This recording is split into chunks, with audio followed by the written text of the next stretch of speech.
No Big Crit, no Kodak Black, no Yeet. Hey, I ain't listened to nothing except what I'm talking about today. So you could talk about them joints.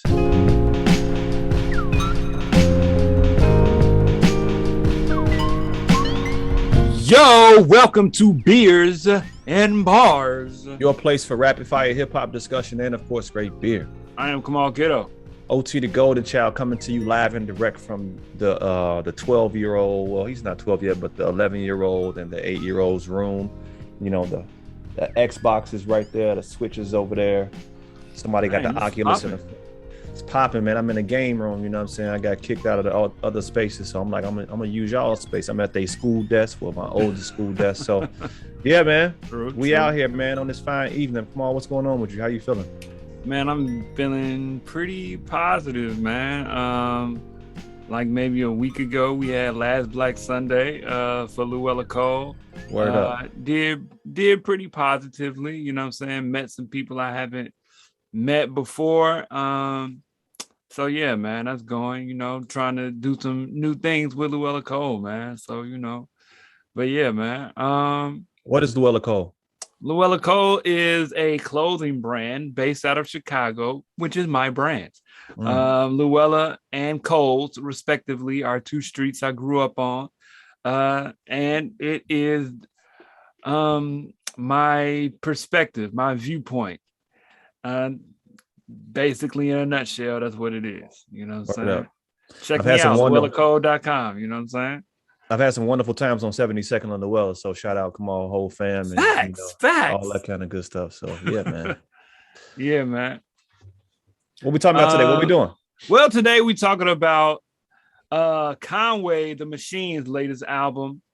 God Don't Make Mistakes. That just dropped. Hasn't even been out a week yet, but it just dropped. And then we're going to be talking about the much talked about, much discussed documentary, Kanye West documentary directed by Kudi and Chike, Genius. Mm-hmm. Netflix 3-part special. Yes. But before we get into those topics, what are we drinking?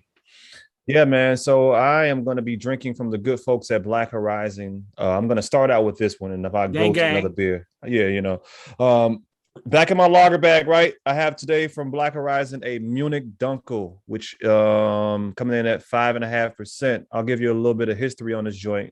This is brewed 100% in accordance with the Germany purity law. This beer features only water, hops, yeast, and barley. This lightly toasted, subtly caramel facts lager is perfect for food pairing beer that has plenty of flavor without being overpowering. So it's a Munich Dunkel. I think Dunkel in German stands for dark. So as I pour here, you will see that this joint definitely is not even amber. I don't know my color spectrum. So whatever's past amber, it's dark brown. It's a very brownish. Yeah. It looked like it's getting darker the more you pour it. It didn't even look that dark. It did look amber at first, but then it kind of turned. Yeah. It took a turn. This joint is fire, man. I've really been into dark lagers. I had a Czech dark lager from, it was Maplewood, I believe. It was Maplewood, I think. If it wasn't Maplewood, it was Goldfinger. But anyway, this joint right here is popping. I'm going to definitely head back to Horizon. Man, they was popping last Sunday when I went to. It was like... Oh, yeah. At Haymarket? At Black Horizon, it was popping. You went too? Oh, you went... Oh, okay. Yeah, I went to... Because it's right over in Willowbrook, which is like 25 minutes. But yeah, definitely roasty. I hate saying roasty all the time, but... You know, you can tell from the coloring and whatnot that you're probably going to have some type of roastiness to it. Definitely a little bit sweet, as they noted from the notes and whatnot that I just got offline. Is that caramel taste, but I'm rocking with it. And if I do get into another beer, I'm gonna go ahead and just go to Matthias, which is an Imperial IPA from Haymarket. Gotcha. Coming in at 8%, but I may not make it there. We'll see what happens. True. So I'm gonna have I think I had this once on a live before, and I actually should have had this a while ago, and I'll tell you why. This is Hailstorm Brewing's strawberry summer. All right, this is a strawberry lemon Kolsch. As a matter of fact, 5.2 on ABV. This is actually Hailstorm Brewing. Is actually this was brewed and packaged by Hailstorm Brewing Company in Tinley Park. Yes. So this isn't that far. Yeah. But I should have had this a while ago because it does say canned on. It gives the date. But this was canned in 2021 and is best enjoyed within 4 months. So I'm way past that point. Absolutely. But but you know what?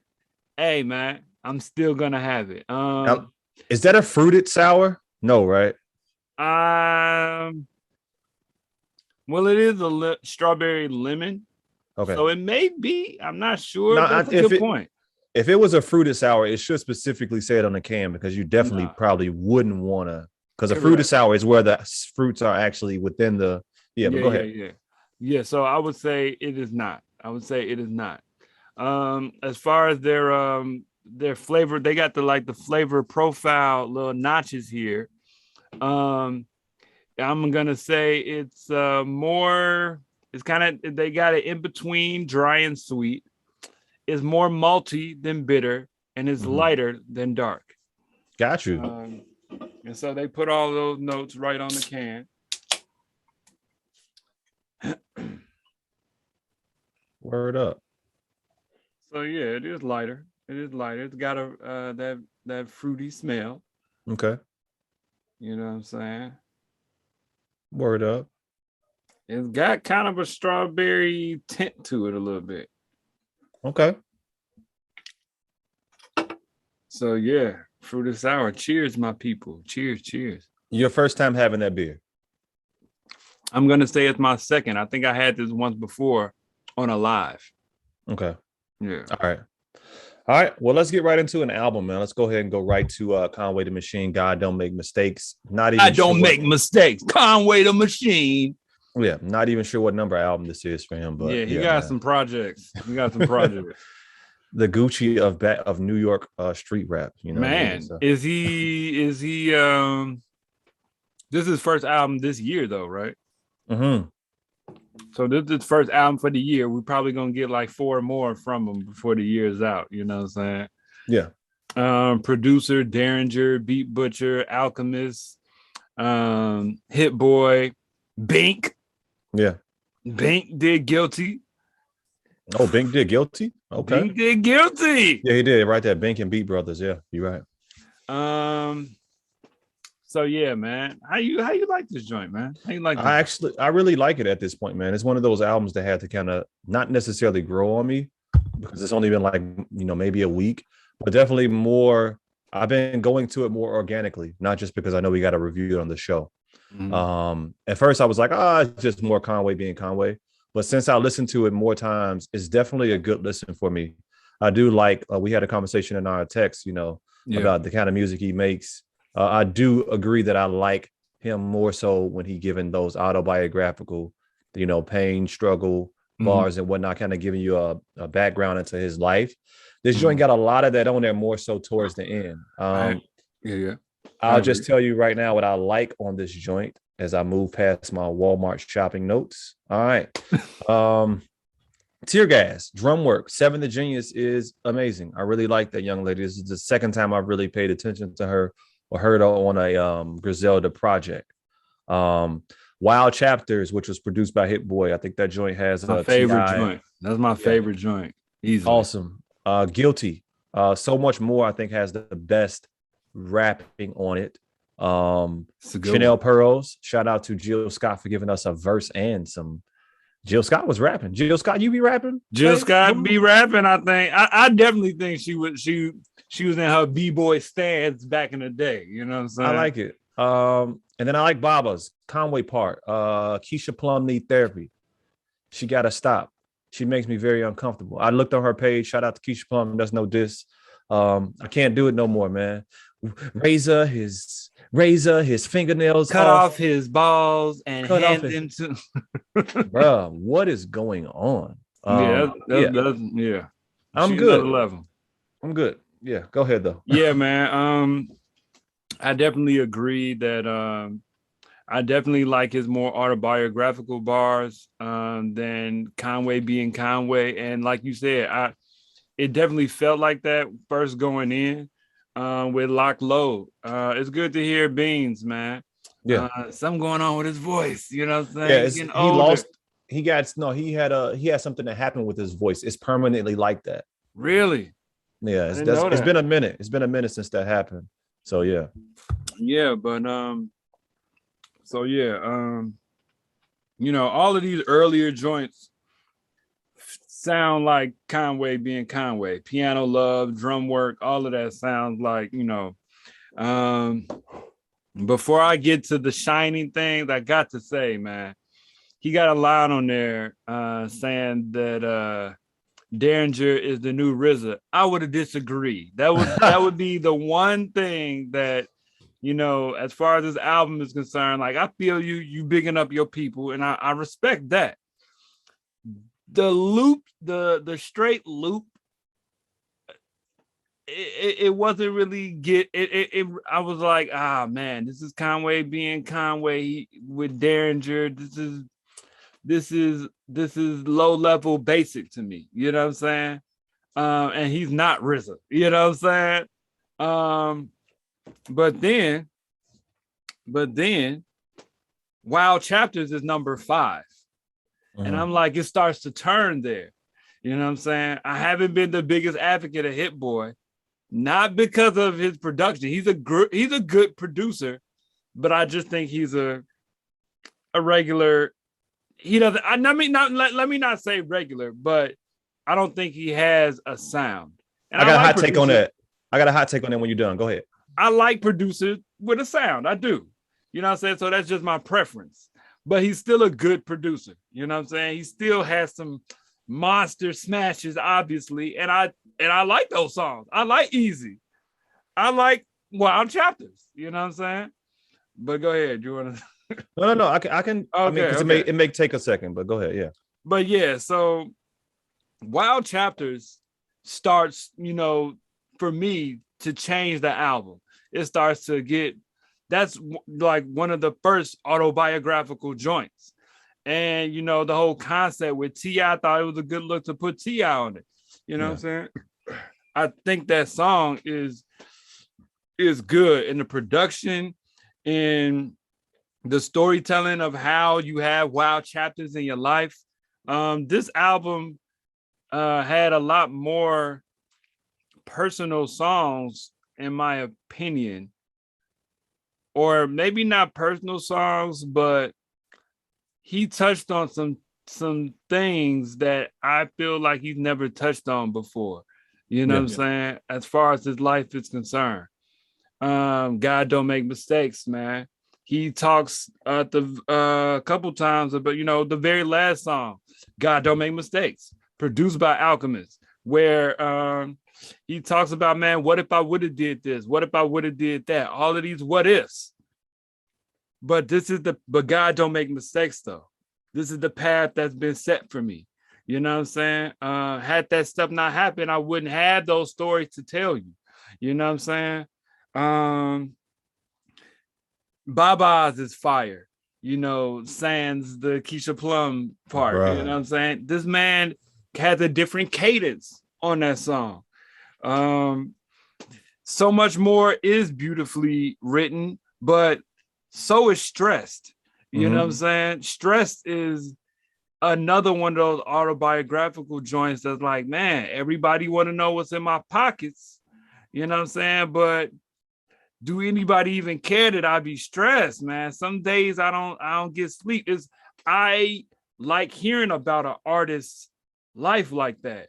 Give me your pain. Get other people can move through with their life when they feel stuff like that. That's human connection right there. Shout out to Luella Cole, you know what I'm saying? Facts, yep.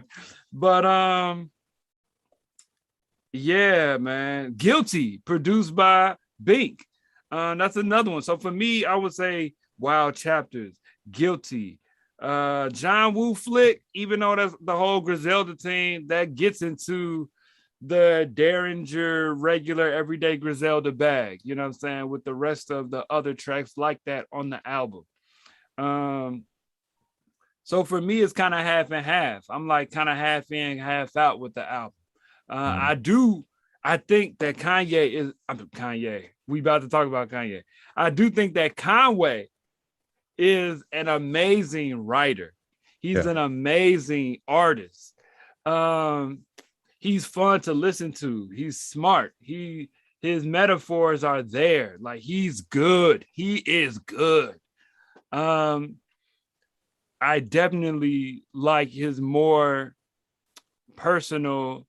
Of course, we already know Conway that you could do lyrical trickery in your super gangster bag. Yeah. But when you make it, personal, I even like his bars on Donda 1. You know what I'm saying? When he get in, when he's a good artist, and if you call Conway, he'll be able to deliver on whatever topic you give him. Right. And that is the true sign of an artist. Yeah. And for that man is going places. Yeah. But yeah, man, I checked for the album though. I think we got a different side of Conway to me. You know what I'm saying? We heard some things that we haven't heard before from him. I would agree. And I think it's pretty good. I think it's worth a listen. All that said, I think it's worth a listen. Okay. Conway. God don't make mistakes. Moving on to the next topic, which is going to be the all the rave, anything Kanye does or anything that's about Kanye obviously is a hot topic. So the Trilogy documentary, 3-part series, Genius, produced by what's my man's name? Cootie and Chike. Okay. Yeah, man. Dope documentary, kind of chronicling. I guess we could just talk about it. I guess what we can do is we can just talk about our thoughts on it, how we felt about the documentary. And I do kind of want to talk about this one article that I saw that I kind of want to not necessarily shit on, but yeah, I probably shouldn't have said that. That's bogus. You can write about what you want to write about. I'm not the alpha and omega what people can write about. Yeah, but I do take issue. Yeah. No, I'm still say something about it though when we get to that point or whenever you bring it up. But I think it's important to note though, like, there are, of course, a lot of think pieces around the documentary. But it's important to note that this is a documentary that was filmed by one of his guys who it's also about Cootie also, you know what I'm saying? And him coming up alongside Kanye. But they also fell out of contact and all of that. So there's a chunk of Kanye's career missing. You know what I'm saying? Because they weren't in contact like that. And that's important to note because it is from Cootie's vantage point. You know what I'm saying? And so there's a lot of think pieces going around that say, why wasn't this in it? Why wasn't that in it? And even the article that you sent, why does it focus on this? But the thing is, it's from Cootie's perspective. You're saying he made a documentary with the intent of what he wanted to make it about? It was his intention? He wanted to make it about Kanye, yes. Okay. But a long time ago, he thought he could have wrapped up the documentary. Like he said in the documentary, he thought he could have wrapped it up a long time ago. You know what I'm saying? He was gonna wrap it up after he got the Grammy for College Dropout. But Kanye told him, nah, I'm not ready for people to see me yet like that. You know what I'm saying? But in that sense, this isn't a documentary just about Kanye and his career and his life. You know what I'm saying? It's alongside, it's about Kanye, but it's through the lens of his friend Cootie. You know what I'm saying? And with that in mind, I think that has a lot to do with how the movie is handled, how it's handled, because it's handled with care. It's handled with somebody that was his friend. It's handled by someone who fell out of contact. You fall out of contact with people. Yeah. You know what I'm saying? You live a life. He had a baby. His father died.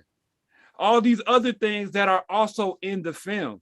Mm-hmm. That's about Kanye, right? But it's from the filmmaker's perspective. You know what I'm saying? And so that's important to note, in my opinion. Not just because I'm a filmmaker, but maybe because I'm a filmmaker. You know what I'm saying? I understand it's not just a documentary about Kanye. There's a whole chunk missing when his friend they were out of contact. You know what I'm saying? So we don't get Watch the Throne behind the scenes. We don't get My Twisted Dark Fantasy behind the scenes. We don't get a chunk of his career. Yeah. You know what I'm saying? But it's still good because you see early Kanye and how he was trying to get on. You see the come up.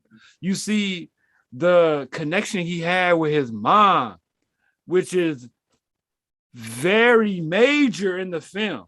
Like the thing, like it's a pivotal moment when his mom passes and you see the downward spiral, even now in real life, outside of the joint, like outside of the documentary.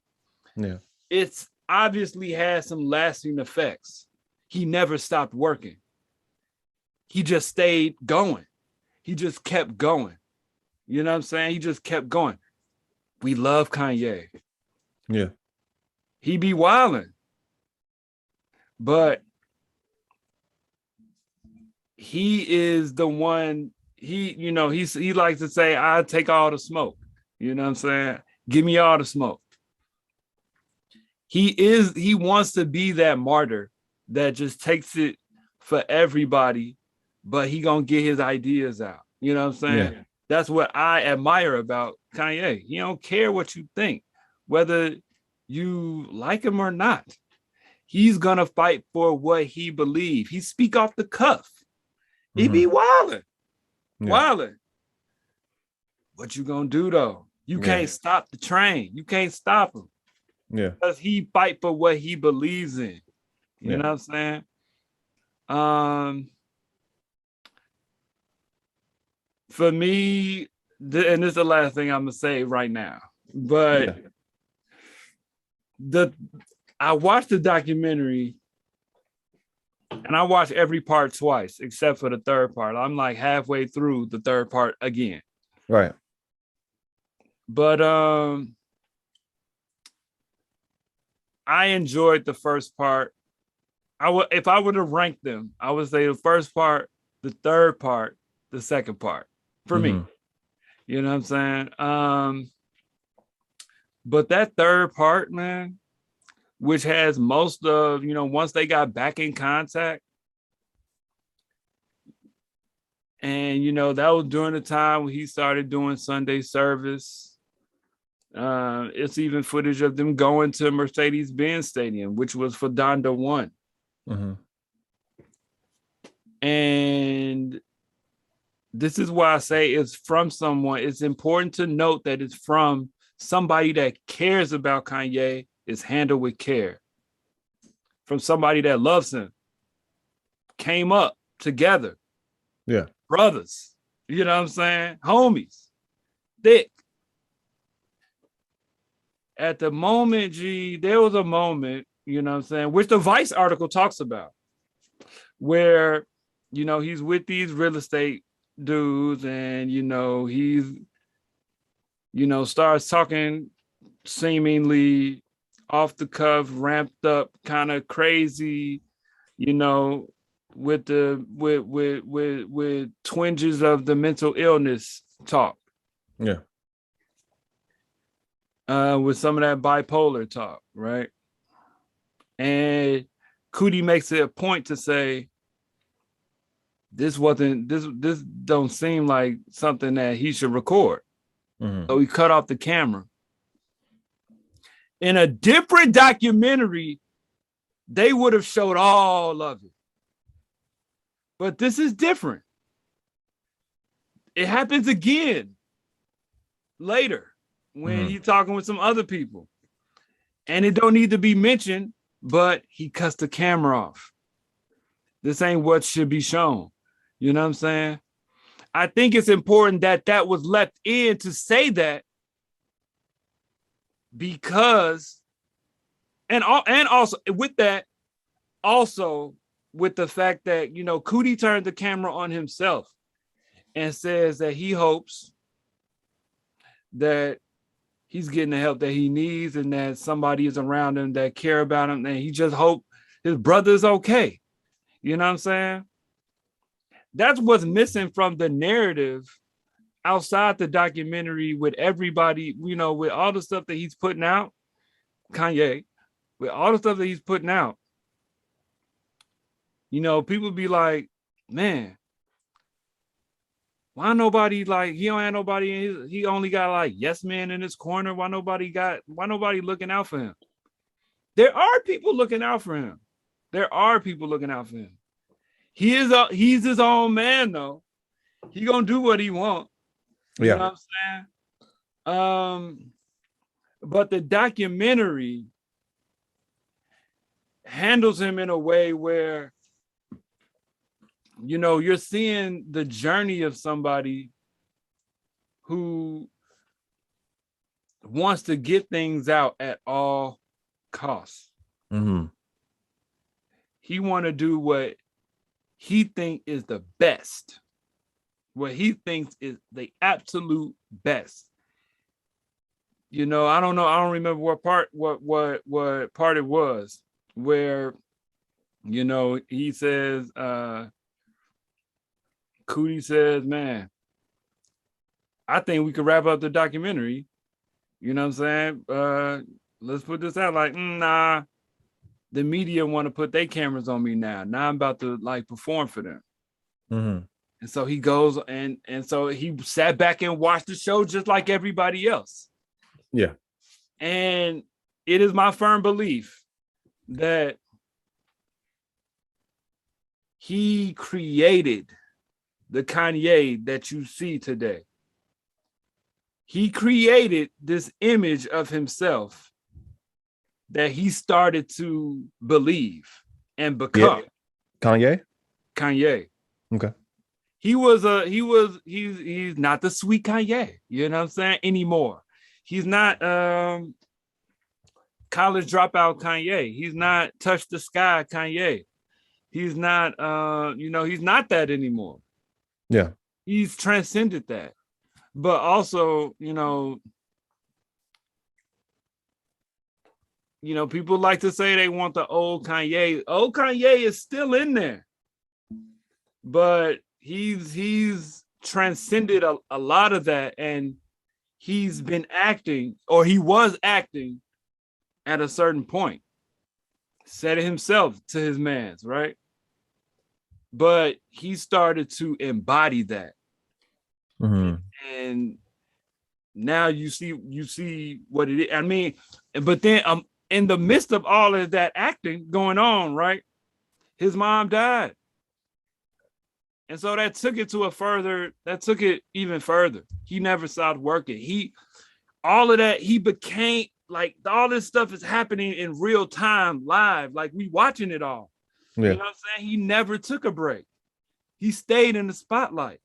He's creating this person as everybody is seeing it, and he's seeing it himself. You know what I'm saying? He's speaking off the cuff in interviews. You know what I'm saying? It's interesting, man. It's interesting to see, G.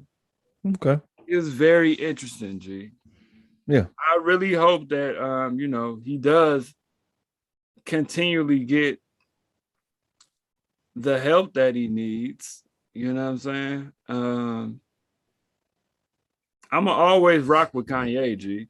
He is Word. he is the most polarizing figure of our time, and he's done a lot of good for the creative community, for the Black community, for the musical community. It's a lot of Kanye children out here. Um, but he's also done a lot to his detriment as far as his interpersonal, I'm not even going to say his image, but his interpersonal relationships, which he backtracks on often. Yeah. You know what I'm saying? He realizes that he messes up often. He got cool with Cudi, fell out with Cudi. Now he got beef with Cudi again. You know what I'm saying? Yeah, what the fuck? He got cool with Drake, and that was a long, extended issue. Give them 2 years, they'll be done. I mean, but that's the thing with Kanye. Like, you know, at a point, there might have been a point in my life when, you know, I like to meet Kanye. You know what I'm saying? But if I become a billionaire, trillionaire, I have no real desire to, you know what I'm saying, really be clicked up with Kanye like that. You know what I'm saying? He's an inspiration without a doubt. But that relationship is too funny style where it could turn crazy on me at any time. And I'm not, and yeah, you know, if I'm not one of his boys, that could be like, bro, like he wants everybody to agree with him. Yeah. He really wants everybody to agree with him and see it from his point of view. You know what I'm saying? He feels that he is right. That he is right. There's no, you're not having no discourse with him. You know what I'm saying?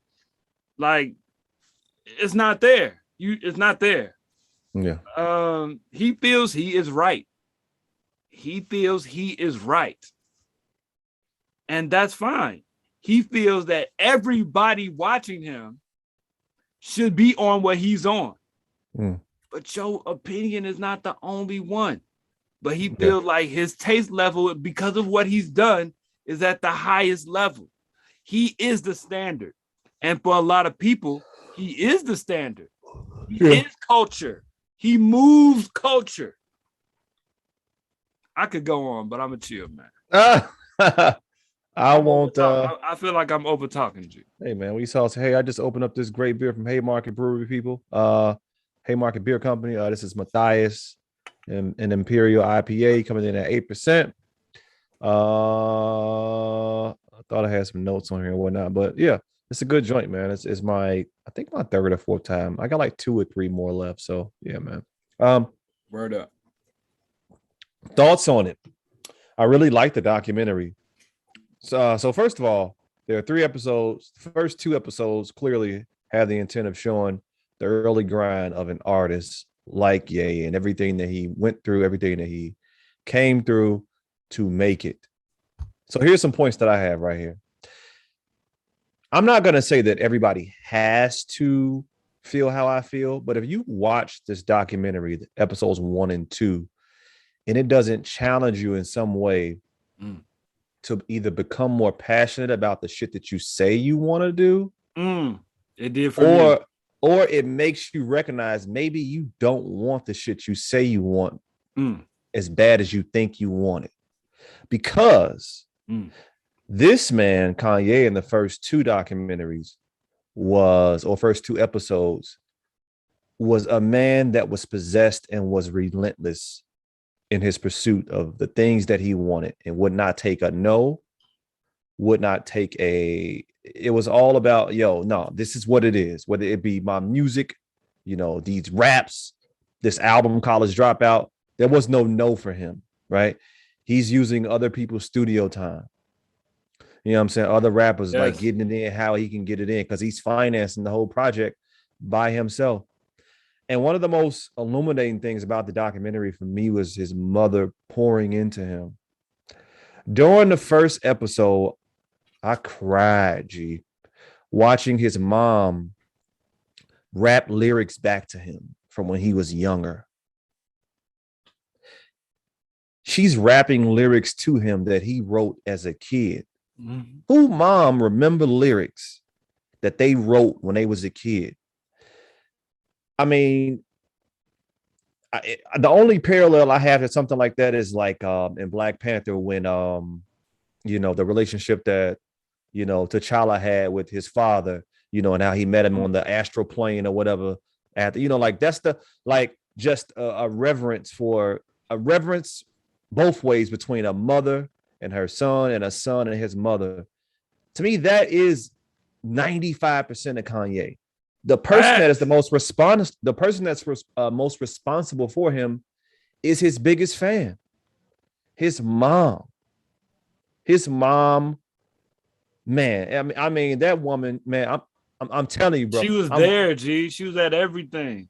I couldn't believe the relationship that they had. Like I'm watching it. It's like, was there ever a bad moment? Was there ever a moment when she wasn't in teaching mode? Like every time she talked to him, it was something of substance. Throughout the whole documentary, it was something of, regardless of his age, it was like, here's some jewels, my son. You know what I mean? So there's that, and then there's just the if you whatever you say you want to do out here, watch those first 2 episodes, and then hopefully that empowers you, because you can't tell that man nothing. You know what I'm saying? Episode 3 was a little painful to watch at some points because of what I was saying 2 or 3 episodes ago when I went on my little, I'm like, I don't know who's in his corner. I'm really worried sometimes about what I see from Ye. You know what I'm saying? That just brought those thoughts up again. Like, see, man, this like, you know what I mean? Like, I don't know. Yeah. Overall, I thought it was a very good documentary. I'm gonna transition some though to something that I read about the doc from Vice. Mm-hmm. Genius missed an opportunity. Shout out to the homie JR Bang, who I think talked about this on their pod as well. Some dude. I didn't listen to it because I didn't want to lift any of his points, right? Mm-hmm. But I think we have a similar opinion. Anyhow, I saw this on his page. Genius, from this writer in Vice, missed a chance to tell a more honest story about Kanye. The Netflix documentary is affecting, but it doesn't reckon with the rapper's obsession with whiteness or how that changed the course of his career.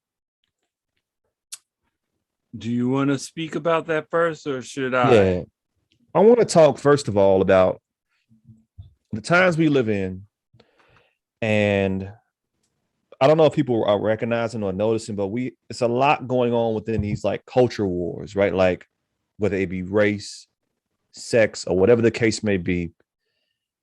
Everyone is so intent on anything that's discussed has to first of all be discussed through one of these lenses. We have to reckon with something within some of these typical lenses, right? Mm-hmm. People can find it in anything, right? Like, well, that's this way, that's true, but what about this? Let's find an issue within it, maybe around race, sexuality. It could be religion, it could be politics, right and left, whatever. Mm-hmm. Everybody wants to reckon with things that way, especially a lot of journalists. Almost, and I don't know if it's because they know that they're gonna, and I don't know what this guy's intent is, this is honestly, it's a well-written article, It is.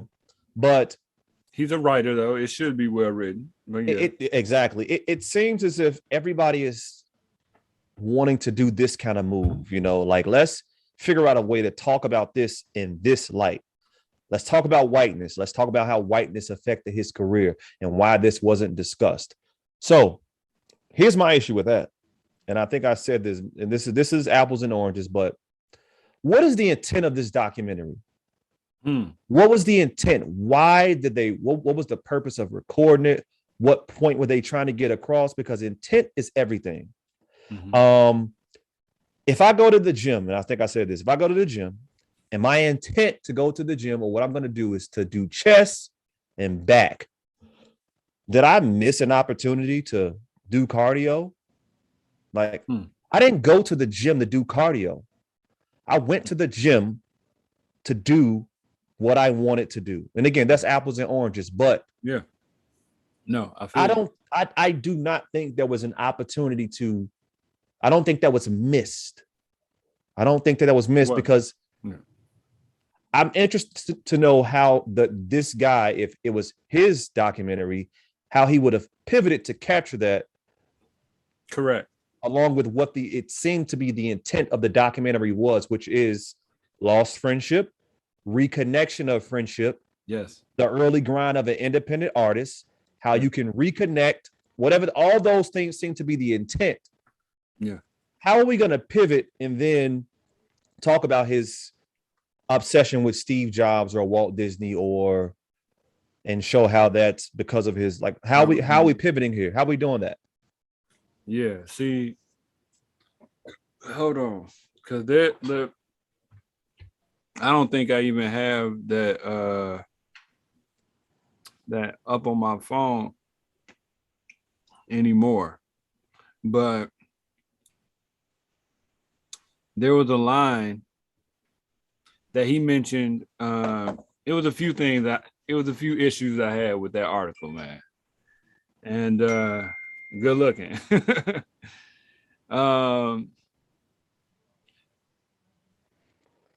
You know, he says the guy, and I don't know if this writer is white or black. I'm gonna assume he's black. He's black. I looked him up on Twitter. But he mentions that he would have been just fine. Look, here's the line. I'd be content for him being Kanye. I'd be content for him being as great as Q-Tip or Cameron. So let me backtrack. When West began his career, he said, I'm just as much Rockefeller as I am raucous. That's correct. He is. That also showed the dichotomy of everyman also. Kanye is the everyday person who created, who did what he needed to do to push himself forward to become what he is today, right? The same as Howard Hughes, Walt Disney, and all these other people. Now, maybe they had some other backing from somewhere, but Kanye did not. And that's even a bigger accomplishment for him. But hold on. I'm just as much Rockefeller as I am raucous. Okay. So why in the years after he received universal acclaim from hip-hop fans for the college dropout, late registration, and more, did he instead want to emulate Howard Hughes, a man whose OCD and anxieties drove him to near insanity? I'd be content for him being as great as Q-Tip or Cameron. Now, that's whack. I was extremely infuriated. Get your ass out of here. Let me point. Here's the thing. You're trying to limit the man, first of all. You know what I'm saying? Here's the problem. Why? Okay, so first of all, here's the wrong move that I think this guy made here.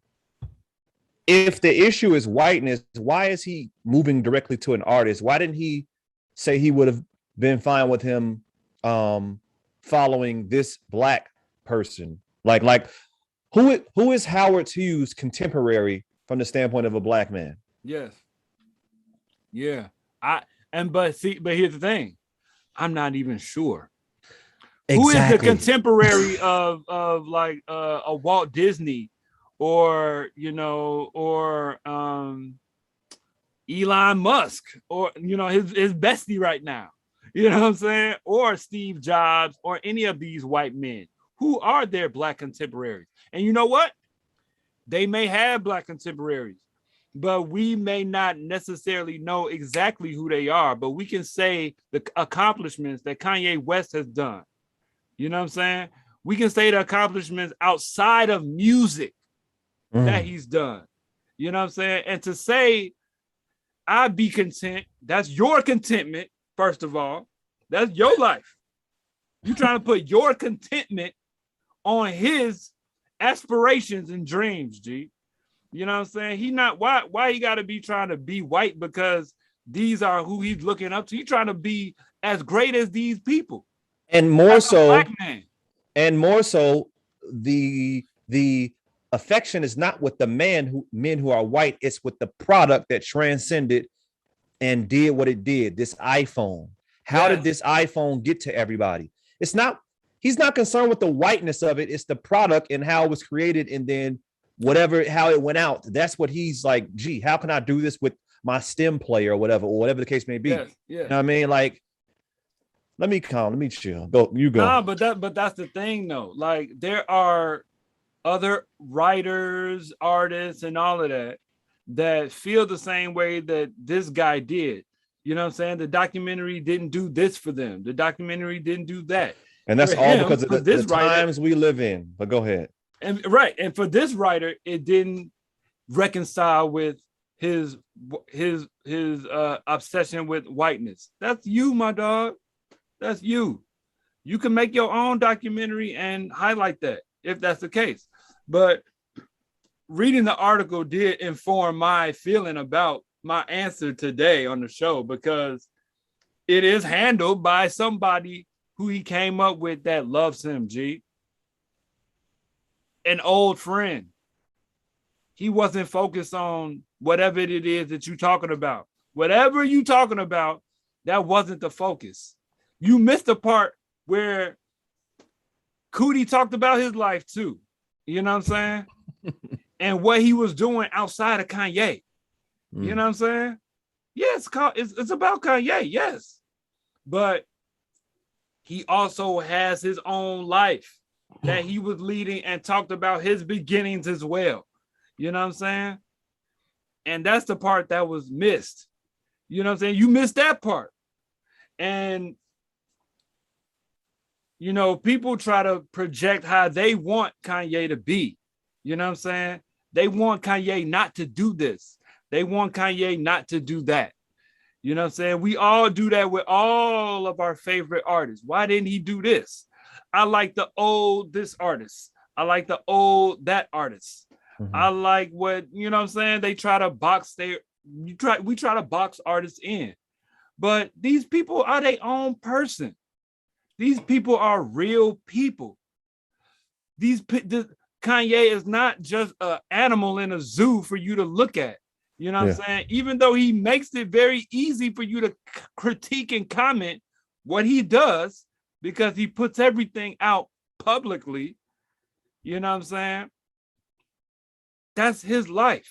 I disagree with a lot of what he be doing in the public eye, but that's what he want to do. I hope he's getting the help he needs. I hope people around him love him and support and are able to help him with whatever mental issues cause him to lash out and do the seemingly crazy things that he does and says. You know what I'm saying? But and I still disagree with how he, you know, I just had a conversation with the homie Julian earlier today, man. You working on project. Shout out to you working on project. Right. You know, we had a conversation about, you know, you calling Pete Davidson skeet and screenshotting Kim's your messages with Kim and posting them. That's corny to me. That's corny. You're doing wild stuff right now, G. People who objectively can't see what's going on right now with him and be like, nah, blah, but you gotta blah blah. It's like, hey, fam, I'm a fan of some things as well, G. But you a fan man right now. If you watching what Ye on right now, and you like, and you try to, I don't know, objectivity may not. I don't know. I don't know, man. I guess it's hard. I don't know. Look, but here's the thing, though. If we talking about him, he's winning, G, and that's what he wants. You know what I'm saying? Everybody feel a way about K, but at least you feel something. You know what I'm saying? He's made the analogy a tightrope walker before in an interview. I don't remember the interview where it was by, but it hit me. It affected me that I remembered it enough. Where, you know, you watch a tightrope walker to see if he'll fall. And everybody's clapping when they make it across, but you still watch it. to see what happens. Cause what it be paused, you know what I'm saying? That's why you're watching. You know what I'm saying? And so in that same, and he said that way before he was Yeezy, you know what I'm saying? But even now, everybody's watching Kanye. You know what I'm saying? I could never cancel Kanye though. He's done too much. Yeah. He's done too much that I think is great. I can never cancel Kanye, G. He'll have to be a pedophile. He'll have to do some real, he'll have to murder somebody. He had to like do something that's like, bruh. But right now, he's giving his opinion. You could always not watch, G. You could always turn it off. You could always ignore it. But everybody got something to say because he's the most polarizing figure of our time. You care. Whether you don't like him or not, you don't like him because you care. You know what I'm saying? So stop, bruh.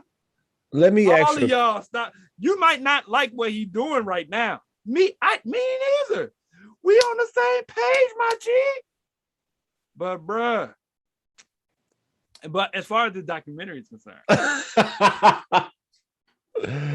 it's handled by somebody that's his friend, G.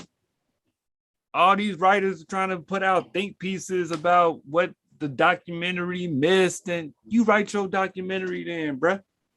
Do your thing then, G. My issue with all the think pieces is that all the think pieces are the same because they're all playing upon whatever, all the typical things within these culture wars that we have, and they're all wanting it to be about this and that. And like, it's just like, dude, I get it. I know the times we living in, but man, it's three parts of the documentary. Two of the documentaries are clearly about the grind of an up and coming artist.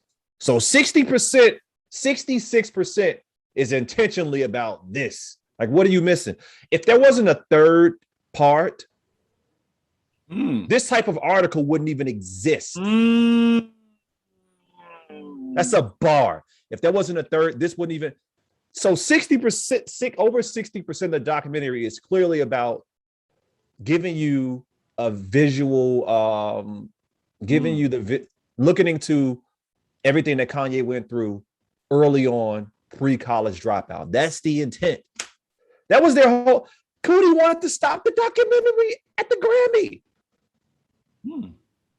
He did. I'm mad as hell. All right.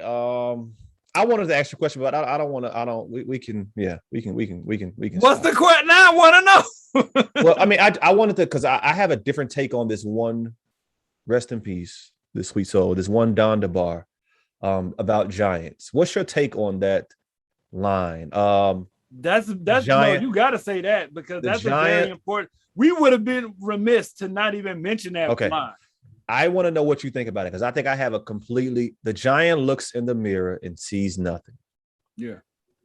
What is your thought on that? Because it's been on Reddit. People really been trying to dissect this. What are your thoughts on that? Yeah, man. It's not just a giant. It uses the analogy of a giant, the imagery of a giant, because the giant, and then the documentary has like interspersed with clips of like this cartoon of a giant. They shooting arrows at them, and like these ships are like trying to shoot cannons at them and like tie down the giant. Everybody sees the giant. Some, you see a lot of stories about giants. Some, they want to destroy the giant. They want to, everybody feels a way about this big thing. But when the giant look in the mirror, you just see himself. You don't see what everybody else sees. Okay. All right. Okay. That's how I take it. Fam, I am so refreshed to hear that opinion. I am so refreshed. People saying something else? Yes. Because I really think that's what she meant. You know what I'm saying? Here's the thing. Look, everything you going through, Kanye, you know what I'm saying? That's cool, but The giant looks in the mirror and sees nothing. They don't see what everybody else sees. Yeah. You see you. And you confused about like, why do people act like this? I'm just myself. This is what? Bruh. Look here. Thank you. I appreciate that. I'm posting this as a clip because people are trying to project what they want that to be from Donda onto him because they want to look at it as if Donda is the only person that can humble him. So what they're looking at, and I've read stuff, right? People are looking at that from the standpoint of her telling him to humble himself. It's like, wait a minute. You guys are missing this. No. You guys are missing this whole thing. Fuck a giant. Lions. A lion is the king of the jungle, quote unquote. Yeah. When a lion enters the pride or the jungle or whatever, all the other animals get the fuck out of Dodge. They leave because that is their response to the lion. Because of who the lion, they know what the lion is. The lion don't know what the fuck a lion is. The lion is being the lion. Facts. You can switch giant with impossible or whatever. Because here's the thing, and here's what people are missing. What she said was everybody else sees the giant because they do. They do. Because people recognize what is impossible. People recognize what they think they can't grab or whatever the case may be. Yeah. Even in that scene, she's pouring into him. Like the giant doesn't know what a giant is. Everybody else does. The giant is in the cloud somewhere. Like he's high above doing what the fuck giants do. Yeah. Everybody else sees the giant because it's big. It's this, it's that. But the giant doesn't see the giant. The giant is the unconquerable. The giant is, grander and bigger than everything else. Yeah. People missing that, like, oh, she really got him. There was a hump. It's like that was not about humility. No. It was not about humility. Gee, there was out tweaking. Kanye literally asked her in that same scene, "You think I'm being too arrogant?" No. She said, "No, you are artist. You gotta have something about you." No, I don't think you. Bro. I mean, and she was with him and all of the, while she was alive, they were trying to do the Kanye Foundation and all of that, and they on Oprah and all of that, and he's still talking the same way. You know what I'm saying? And she don't try to be like, "Now, Kanye, bro." No, G.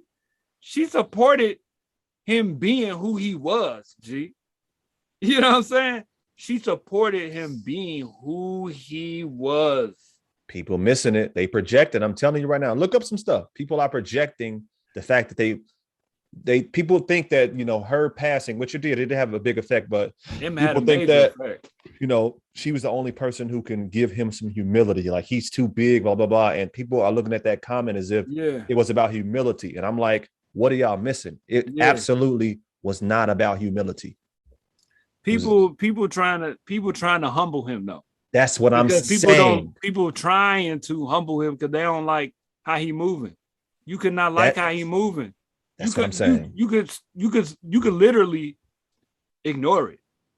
You could literally ignore it, but you saying what you saying is fueling him. Y'all rewatch that part. Y'all tripping. Yeah, G, for real.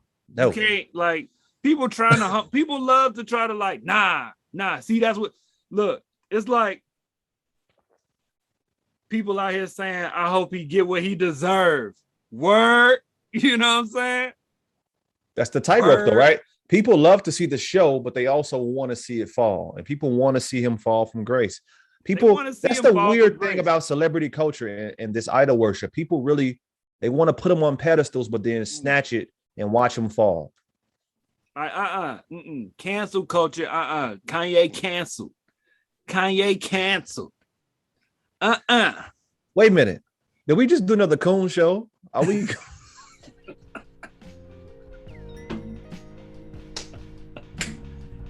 Hey,